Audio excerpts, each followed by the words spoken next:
in this list in column F, we want to specify the level of each of these employees.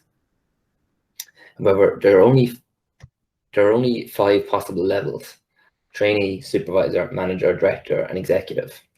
And we know that anything outside these options will be an incorrect input. So we want to create a control whereby the only possible inputs into column F are the values specified in column C. So we select the area in column F that we want data validation to apply to. We open up the data validation option in the data tab. We select list in our allow options, and then for source, we select the data which specifies the levels.